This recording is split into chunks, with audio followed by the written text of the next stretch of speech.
Olá, olá, meus amigos! Sejam todos bem-vindos ao nosso curso preparatório para a primeira fase do Exame da Ordem. Para quem não me conhece, muito prazer, meu nome é Thierry Cotinda, eu sou professor de Direito Administrativo aqui do portal cultive.com. Meus amigos, minhas amigas, hoje eu quero começar com vocês o estudo sobre poderes administrativos. Um tema muito simples, de muita fácil compreensão e olha só, bem explorado pela Fundação Getúlio Vargas aí na elaboração das provas do Exame da Ordem. Já era explorado pelo CESP e a FGV hoje continua explorando esse conteúdo. Tema simples, tema de fácil compreensão e com certeza vocês vão gabaritar todas essas questões aí na prova de vocês. Uma breve introdução sobre o estudo de poderes administrativos. Os poderes administrativos, eles são chamados de poderes instrumentais. Por que isso? Porque os poderes administrativos, eles são conferidos ao agente público de forma instrumental. E o que isso quer dizer? Quer dizer que os poderes administrativos, eles não existem por si só. Eles existem vinculados à realização do interesse público, à satisfação do interesse público. O agente administrativo não recebe poderes ilimitados. Ele recebe poderes, os poderes que são necessários à satisfação do interesse público. E isso é limitado de acordo com a sua competência, de acordo com regras de competência. Os poderes administrativos, então, eles são instrumentais porque eles servem de instrumento para que um determinado agente público possa concretizar, possa realizar o interesse público. Os poderes administrativos são instrumento de realização do interesse público. É por isso que uma parcela da doutrina diz que os poderes administrativos são poderes-deveres. A ideia de poder-dever é justamente isso. O poder, ele existe para a satisfação, para o cumprimento de um dever. Não existe poder ilimitado. Existe outorga de poder, existe uma concessão de um poder, uma atribuição de poder ao agente público de acordo com o dever que ele é incumbido. Não existe poder por si só, existem poderes-deveres. Existe uma parcela da doutrina hoje que gosta de falar de dever-poder. Se poder-dever ou dever-poder, não importa a ordem. O que importa é que os poderes administrativos são poderes instrumentais, porque eles servem de instrumento para a satisfação do interesse público. E quando um agente extrapola o caráter instrumental, ocorre o chamado abuso de poder. Só que abuso de poder é gênero, que admite duas espécies. Pessoal, existe excesso de poder e desvio de poder. Excesso de poder é um vício de competência. O que eu quero dizer com isso?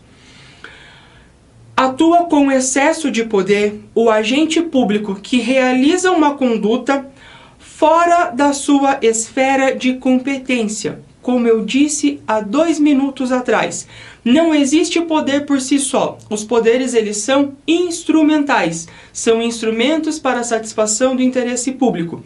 E os poderes são conferidos a agentes públicos que recebem uma determinada competência do poder público para a realização de uma determinada atividade prevista numa regra de competência. Professor, vamos com calma. Claro, vamos com calma. O excesso de poder, ele ocorre quando o agente público atua fora dos seus limites de competência. O agente público competente para a prática de um determinado ato recebe poderes instrumentais para realizar aquele ato previsto em uma regra de competência. Quando ele realiza ato fora da sua esfera de competência, ele age com abuso de poder. De qual forma? Abuso de poder, excesso de poder, porque ele atua além, ele excede a sua regra de competência. Isso é diferente do desvio de poder, porque o desvio de poder, ele é um desvio de finalidade, existe um vício de finalidade. No desvio de poder, o ato ele é praticado pelo agente competente, mas este ato ele se torna ilícito porque aquele agente utiliza dos poderes instrumentais que lhe são conferidos não para cumprir o interesse público, mas para satisfazer um interesse pessoal. Então, no excesso de poder, nós temos um vício de competência, porque o agente público excede a sua competência. No desvio de poder, nós temos um desvio de finalidade, um vício de finalidade, porque o ato ele não é praticado para satisfazer um interesse público, e sim satisfazer um interesse pessoal. A CESP, que costumava organizar o exame da ordem antes da Fundação Getúlio Vargas, fez a seguinte questão em 2006. O dirigente de um órgão público, com o objetivo de prejudicar, por razões estritamente pessoais, determinado servidor público, efetiva a remoção desse último para a localidade 5 vezes mais distante de sua residência, quando considerada a lotação anterior ao ato de movimentação funcional. O que motivou a realização deste ato? Interesse público ou interesse pessoal? Interesse pessoal. De acordo com o que estudamos agora, este ato ele é ilícito por quê? Porque ocorreu um excesso de poder ou um desvio de poder? Pessoal, desvio de poder, porque ocorre um vício de finalidade. Um agente público utilizou da sua regra de competência para prejudicar por motivos pessoais um outro servidor. Ele não praticou o ato dentro da sua esfera de competência para cumprir o interesse público. Ele o fez para o quê? Atingir um interesse pessoal. Logo, ocorreu um ilícito por desvio de finalidade. Ainda, a CESP, em 2008, cobrou a seguinte questão. O Conselho Diretor de uma autarquia federal baixou resolução disciplinando que todas as compras de material permanente acima de R$50 mil só poderiam ser feitas pela própria sede. Regra de competência. Presta atenção que a questão ela sempre te dá a resposta correta. Ainda assim, um dos superintendentes estaduais abriu licitação para a compra de microcomputadores, no valor de R$300 mil. A licitação acabou sendo feita sem incidentes e o citado superintendente homologou o resultado e adjudicou o objeto da licitação à empresa vencedora. Nesta situação, o superintendente agiu com excesso de poder. Pessoal, nota que a própria questão ela já te deu a resposta correta, nas duas vezes. Na primeira vez, na primeira questão, ele já disse que o interesse era pessoal. Na segunda questão, a banca organizadora lhe deu a resposta correta dizendo que existia uma regra de competência e um agente administrativo agiu fora da sua margem de competência. Ele agiu fora... ocorreu um vício de competência. O vício de competência é excesso de poder. Muito simples. Então, vício de poder, abuso de poder é gênero, que comporta duas espécies. Pode ser uma espécie por vício de competência ou vício de finalidade. Pessoal, para nunca mais errar isso na prova. Compreendida essa parte inicial da matéria, vamos estudar as modalidades de poderes administrativos. O primeiro que eu quero tratar com vocês é o poder discricionário. Por quê? Porque é o poder discricionário que caracteriza a administração pública. De acordo com a doutrina, a atuação é discricionária quando a administração, diante do caso concreto, tem a possibilidade de apreciá-lo segundo critérios de oportunidade e conveniência e escolher uma dentre duas ou mais soluções, todas válidas para o direito. O que isso quer dizer? Que o poder discricionário é o poder que é conferido ao agente público para realizar escolhas diante do caso concreto. Notadamente, o poder discricionário não é um cheque em branco para o agente público, não é um cheque em branco para o administrador. O que eu quero dizer com isso? A manifestação do poder discricionário depende da caracterização do mérito administrativo, que, de acordo com a doutrina, é a junção de dois elementos, a oportunidade e a conveniência. Oportunidade para a escolha e conveniência em escolher aquilo que melhor atende ao interesse público. Essa margem de escolha, eu disse que não é um cheque em branco, por quê? Porque ela sempre vai ser pautada no que diz a lei. Lembre-se, quando nós estudamos princípios da administração pública, que eu falei sobre o princípio da legalidade. Falei de indisponibilidade do interesse público e falei sobre o princípio da legalidade, que para a administração pública é uma limitação de sua atuação. O poder discricionário, ele só se manifesta dentro dos limites da lei. A lei ela estabelece a margem de discricionariedade. Estabelecida a margem de discricionariedade pela lei, cabe ao agente público, diante de um caso concreto, analisar se há oportunidade e conveniência para a realização de escolhas. Como que isso é cobrado de vocês no exame da ordem? 2010, seguinte questão. No âmbito do poder discricionário da administração, não se admite que o agente público administrativo exerça o poder discricionário. Primeira alternativa. Quando estiver diante de conceitos legais e jurídicos parcialmente indeterminados, então aqui, conceitos indeterminados, que se tornam determinados à luz do caso concreto e à luz das circunstâncias de fato. Errado. Por quê? Porque se os conceitos jurídicos são indeterminados e eles só vão se tornar determinados à luz do caso concreto ou das circunstâncias de fato, existe uma manifestação do poder discricionário, sim. Porque é no caso concreto que aquele conceito vai ganhar significado. Se é diante do caso concreto que ganha significado, na prática nós vamos ter uma atuação que vai analisar oportunidade e conveniência para a realização de uma escolha administrativa. Essa alternativa foi muito criticada ao tempo da prova, mas a Fundação Getúlio Vargas foi irredutível e com razão. Está errada essa alternativa. Pessoal, seguindo, e olha só, aqui a questão foi dada. Quando estiver diante de conceitos legais e jurídicos, técnicos científicos, sendo neste caso limitado a escolhas técnicas, por óbvio possíveis.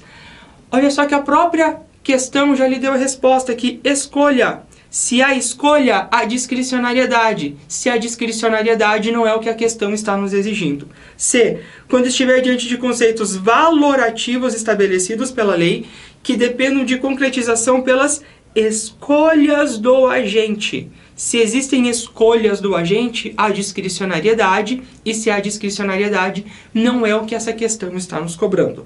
E a alternativa D, em situações em que a redação da lei se encontra insatisfatória ou ultrapassada. Meus amigos, minhas amigas, pessoal, não importa se a lei é insatisfatória ou ultrapassada.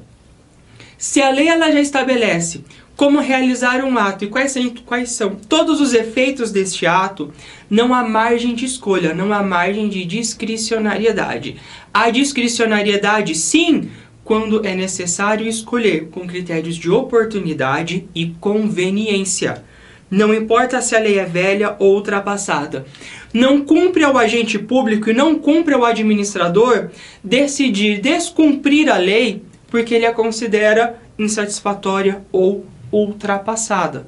Correto? Essa questão foi um pouco criticada, mas ela não tem nada de errado e não tem nada de complicada. É uma questão muito simples, que demanda o quê? Uma inteligência emocional aí de você, candidato, na hora da prova, para ler a questão com calma e identificar a resposta correta. Já te alertando que a resposta, as dicas para a resposta correta, isso são dadas na própria questão. Seguindo, poder vinculado. Poder vinculado, ele é um pouco controvertido na doutrina. Existe uma parcela da doutrina, parcela minoritária, que diz que o poder vinculado não existe. Por quê? Eu vou passar com vocês o conceito e eu entro nessa divergência doutrinária sobre a autonomia da existência do poder vinculado. A doutrina diz assim: poder vinculado ou regrado é aquele que estabelece único comportamento possível a ser tomado pelo administrador diante de casos concretos, sem nenhuma liberdade para juízo de conveniência e oportunidade. De acordo com a doutrina, o poder vinculado é aquele que estabelece único comportamento possível. No poder discricionário existiam vários comportamentos possíveis e cumpriria o agente ao administrador escolher a atuação, escolher o caminho que melhor viesse a satisfazer o interesse público. Poder vinculado não. Poder vinculado estabelece um único comportamento. E daí existe uma parcela minoritária da doutrina que diz assim: se diante do caso concreto existe um único comportamento a ser tomado pela administração pública, a administração pública ela fica de mãos atadas. Não há margem de discricionariedade, não há margem de escolha. Se a administração pública fica acuada, fica de mãos atadas a realizar um determinado ato, este ato então não seria uma manifestação de um poder, porque a lei já estabeleceu todos os efeitos possíveis e estabeleceu um único comportamento. Se a lei estabelece um único comportamento, cabe à administração pública então se sujeitar a este comportamento. Logo, este ato não seria uma manifestação de um poder administrativo. Com todo respeito à doutrina minoritária, considero que eles estão errados. Por quê? Porque não é porque a lei estabeleceu um único comportamento que a administração pública não esteja exercendo a administração coletiva de interesses privados. Existe sim uma manifestação de poder. Por exemplo, exame da ordem. Se você preencher todos os requisitos mínimos previstos na lei, você tem o direito a fazer a sua inscrição perante a seccional da OAB aí da sua localidade. Não quer dizer com isso que não exista um poder administrativo vinculado, que vai estabelecer quais são os requisitos para que você possa se inscrever nos quadros da OAB, e não quer dizer que não exista uma administração coletiva de interesses privados, de interesses pessoais. Um outro exemplo, carteira de habilitação. Se você preenche os requisitos mínimos, você tem direito a ter a sua carteira de habilitação. Mas quem faz a administração desses interesses é a própria administração pública. Só que a lei ela diz que não cabe ao administrador, não cabe ao agente, com critérios de oportunidade e conveniência, decidir quem pode ou não dirigir. Jamais um agente público vai falar: ah, você aí, João, Maria, eu acho que já existem muitos carros na rua, né, muitos acidentes de trânsito, congestionamento sem fim, então nós precisamos reduzir o número de veículos na rua. Quer saber? Vou diminuir o número de motoristas, então não vou lhe conceder a carteira de habilitação. Pode o agente público fazer isso? É claro que não. Quando se está diante de um direito subjetivo, estamos diante de um poder que dependa de uma concretização mediante o poder público, teremos uma situação de manifestação do poder vinculado. Só existe um comportamento ao agente público, mas este comportamento, embora previsto em lei, é previsto em lei como uma regra de competência, como uma norma de competência ao agente público, porque é ele que vai fazer a administração desses interesses privados. Correto? Então, embora uma parcela da doutrina venha dizer que o poder vinculado não é um poder, com todo respeito a esta parcela minoritária, o poder vinculado é sim um poder da administração pública. Certo? Pessoal, seguindo aqui, poder disciplinar. Poder disciplinar é a expressão da faculdade da administração pública em aplicar penalidades aos agentes públicos. Isso é o que a doutrina costuma lhe dizer. Eu quero que vocês tomem cuidado com uma coisa. A expressão do poder disciplinar decorre do estabelecimento de um vínculo especial com a administração pública. E esse vínculo pode ser tanto funcional em relação aos agentes públicos, quanto contratual em relação aos particulares. O que eu quero dizer com isso? O poder disciplinar ele decorre de um vínculo especial com a administração pública. Palavra-chave do poder disciplinar: vínculo especial. Nós, cidadãos, que não temos um vínculo especial com a administração pública, não estamos sujeitos ao poder disciplinar. Ah, mas professor, e se eu estacionar em local proibido, eu não vou levar uma multa? Sim, mas esta multa decorre do poder de polícia. O poder disciplinar, ele é um poder que depende de um vínculo especial. Este vínculo especial pode ser funcional entre a administração pública e seus agentes, ou pode ser um vínculo contratual, quando a administração pública contrata um particular para prestar um serviço ou fornecer um produto, existe um vínculo especial e o descumprimento deste contrato pode ensejar sim a manifestação do poder disciplinar da administração pública. Então cuidado, porque alguns manuais aí e preparatórios para concurso público e até mesmo manual preparatório para o exame da ordem, eles lhe dizem o quê? Poder disciplinar é um poder que existe entre a administração e os seus agentes. Correto? Correto. Mas não é só isso. Entre os seus agentes e com aquelas pessoas que o poder público contrata. Certo? Parcela da doutrina ainda destaca a existência do aspecto discricionário na aplicação do poder disciplinar, diante da possibilidade de aferição de aspectos valorativos, tal como a gravidade da infração e a consideração de circunstâncias agravantes e atenuantes na hora de aplicar uma sanção. Aqui existe uma divergência entre a doutrina e a jurisprudência. Mas é muito simples. O que a doutrina diz? Na manifestação do poder disciplinar, existe uma margem de discricionariedade ao agente público no momento de estabelecer a sanção, no momento de estabelecer a pena administrativa. Por quê? Porque o agente público ele vai analisar determinadas circunstâncias agravantes ou atenuantes, bem como a gravidade da infração. Diante desses elementos que se tornam concretos, que se tornam reais diante do caso concreto, o administrador público ele estaria exercendo com discricionariedade a escolha da sanção adequada ao determinado agente. Isso é uma parcela majoritária da doutrina que defende.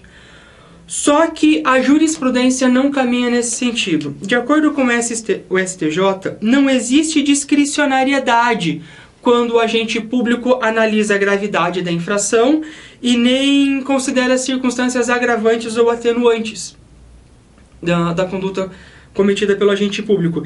Ele diz que há cumprimento da lei, porque a lei já diz que o agente público, na hora de impor uma sanção administrativa, vai fazer esta análise: gravidade da conduta e circunstâncias atenuantes ou agravantes do agente público. É uma divergência entre a doutrina e a jurisprudência. Creio eu que isso não vai ser cobrado no exame da ordem.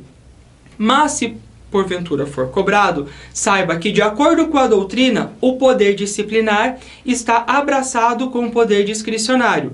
Já para a jurisprudência, o poder disciplinar não tem vínculo com o poder discricionário. Quando se faz a análise da melhor sanção, da melhor conduta a ser tomada diante de um caso concreto, na manifestação do poder disciplinar, para a jurisprudência, isto é mero cumprimento da lei. Certo? Pessoal, poder regulamentar. Poder regulamentar também é conhecido como poder normativo. E ele é atribuído exclusivamente às chefias do poder executivo. Por favor, não confundam poder regulamentar com poder legislativo. Por quê? Porque muitos manuais eles vão tratar do poder regulamentar como poder normativo. E daí nós pensamos, se está normatizando, então é poder legislativo. Não! Poder regulamentar não se confunde com poder legislativo, certo? Espécies de regulamento. Primeira espécie que eu quero tratar com vocês é a mais simples e que dificilmente vai cair na sua prova, que é o regulamento executivo. Quais são as características do regulamento executivo? Eles não inovam a ordem jurídica. E por que é que não inovam a ordem jurídica? Porque eles são atos infralegais, criados exclusivamente para dar fiel cumprimento à lei, para executar a lei. O regulamento executivo, ele é vinculado à lei. É necessário primeiro que exista uma lei regulamentando a prática de um ato. Este ato, então, ele será praticado de acordo com o regulamento que será expedido pela chefia do Poder Executivo. Certo? Desculpe.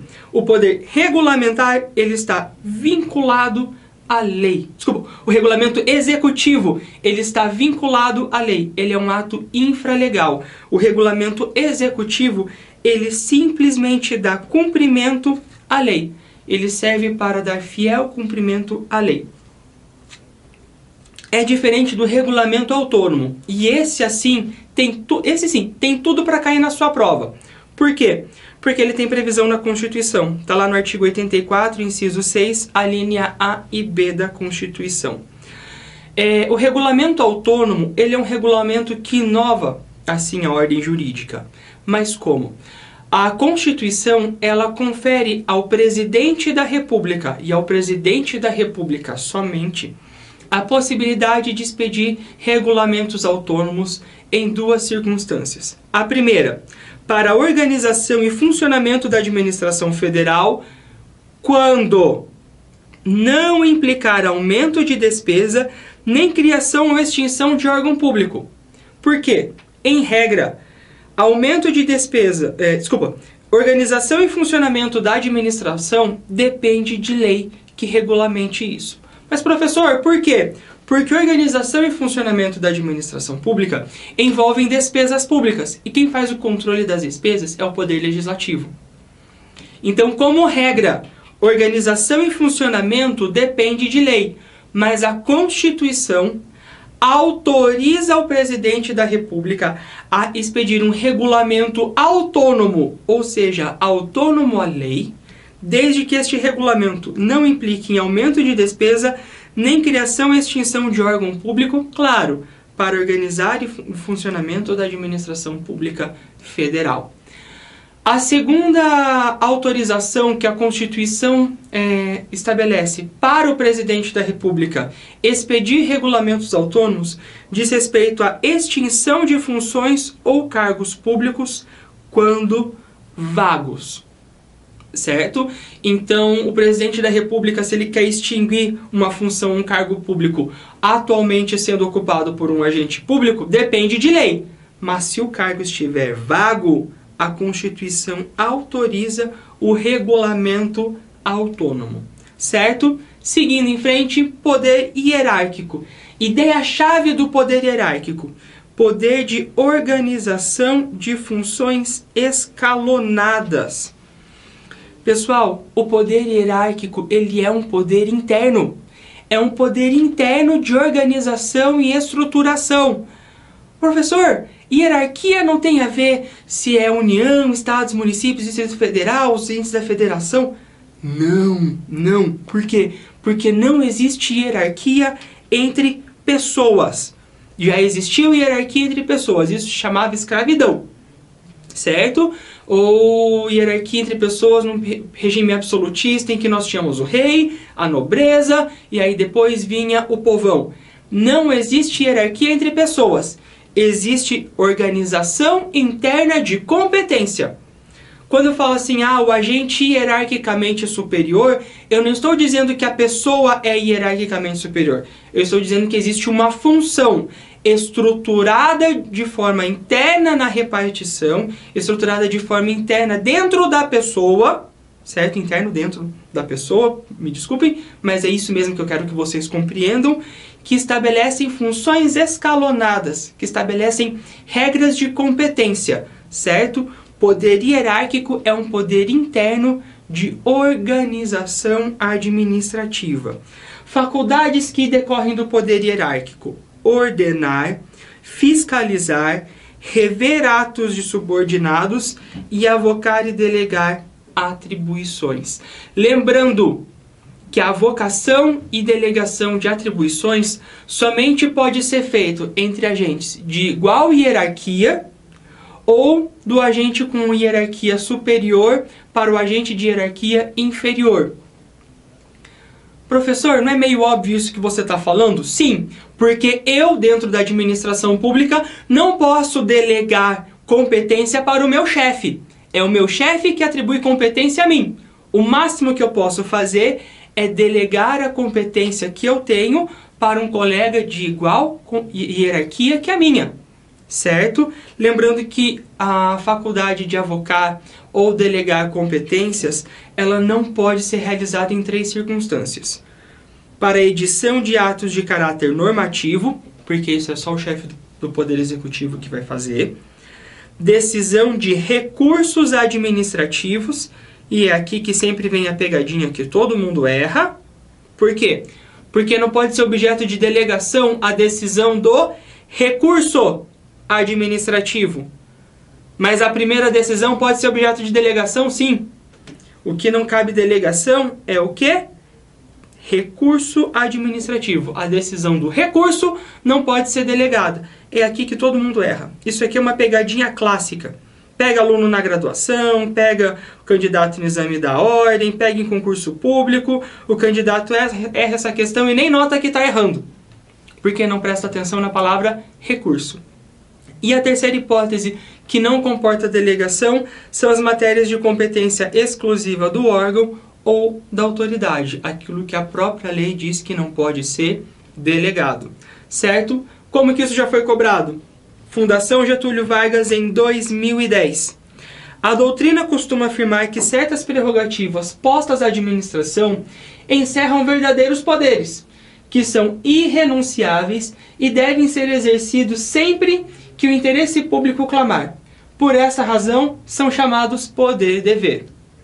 A esse respeito, é correto afirmar que o poder regulamentar é amplo e permite, sem controvérsias, a edição de regulamentos autônomos e executivos. Sem controvérsias e amplo? Não. Vinculado à lei. Sem controvérsias? Claro que não. Regulamento autônomo só naquelas 2 espécies previstas na Constituição. B. O poder disciplinar importa à administração o dever de apurar infrações e aplicar penalidades, mesmo não havendo legislação prévia. Olha que pegadinha isso aqui, pessoal. Como é que pode a administração apurar infrações e aplicar penalidade sem legislação prévia? Só pode ter penalidade prevista na lei. O administrador público não pode querer aplicar uma penalidade para uma conduta que não tem previsão legal, para um ilícito sem previsão legal, ele não pode querer criar uma penalidade que não está prevista na lei. Então essa alternativa aqui é aquela alternativa que às vezes na análise das provas do exame da ordem a gente fala que é alternativa absurda, que ninguém deve marcar. Por quê? Porque é óbvio que não pode existir uma penalidade sem previsão legal. C. O poder de polícia se coloca discricionário, conferindo ao administrador ilimitada margem de opção quanto à sanção a ser eventualmente aplicada. O poder de polícia nós vamos estudar na próxima aula. Aula sobre poderes administrativos 2. Estudem essa aula, prestem atenção nessa aula, porque poder de polícia é o que mais cai no exame da ordem. Juro pra vocês. Poder de polícia é o que mais cai no exame da ordem, nós vamos estudar na próxima aula. Mas por que é que essa alternativa está errada? Eu não vou deixar vocês no vácuo, não. Por quê? Porque não se atribui ao administrador ilimitada margem de opções. Gente, atribuir ilimitada margem de opções é conceder poder ilimitado. E os poderes não são ilimitados. Os poderes, eles são instrumentais, porque eles são instrumentos para a satisfação do interesse público. Certo? Resposta correta. O poder hierárquico é inerente à ideia de verticalização administrativa e revela as possibilidades de controlar atividades, delegar competência, avocar competências delegáveis e invalidar atos, dentre outros. Pessoal, é isso mesmo. Lembra que eu falei? Poder hierárquico é um poder interno de estruturação de funções.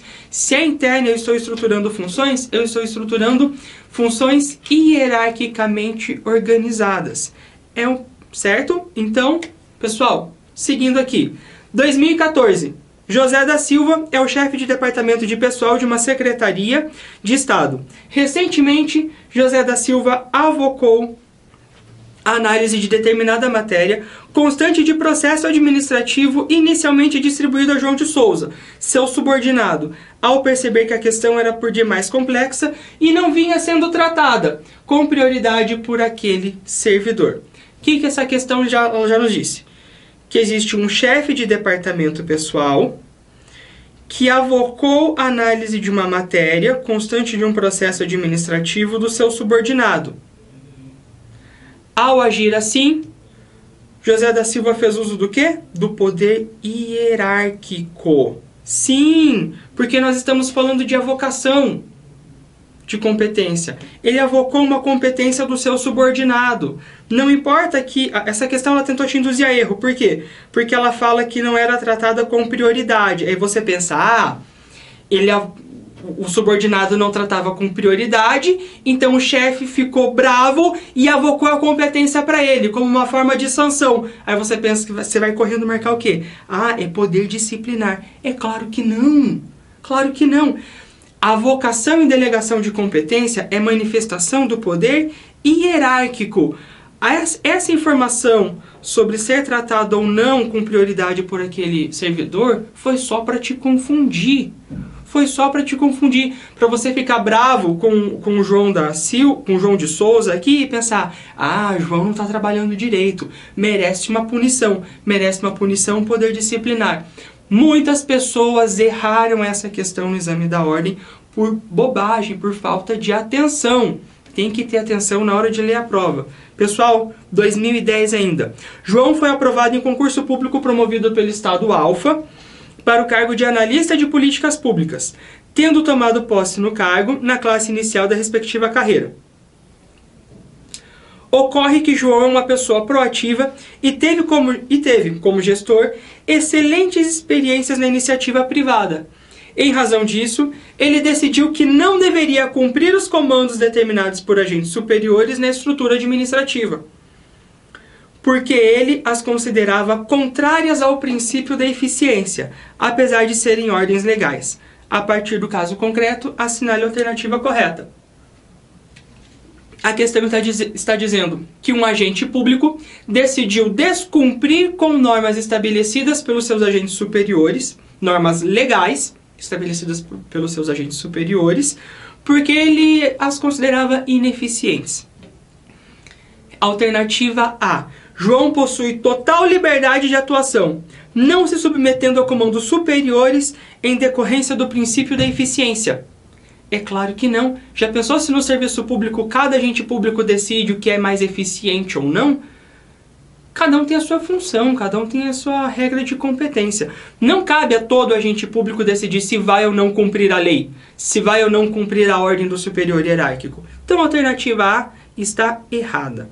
B. A liberdade de atuação de João é pautada somente pelo princípio da legalidade, considerando que não existe escalonamento de competência no âmbito da administração pública. Claro que existe escalonamento de competência, é o que nós acabamos de estudar aqui. Como que essa alternativa vai me falar que não? Está errado. C. Resposta correta. João tem o dever de obediência às ordens legais de seus superiores, em razão da relação de subordinação decorrente do poder hierárquico. Meus amigos, meu avô ele não era formado em direito, mas ele já dizia uma coisa muito sábia. Manda quem pode, obedece quem tem juízo. João tem o dever de obediência às ordens legais de seus superiores, em razão da relação de subordinação decorrente do poder hierárquico, poder de estruturação interna.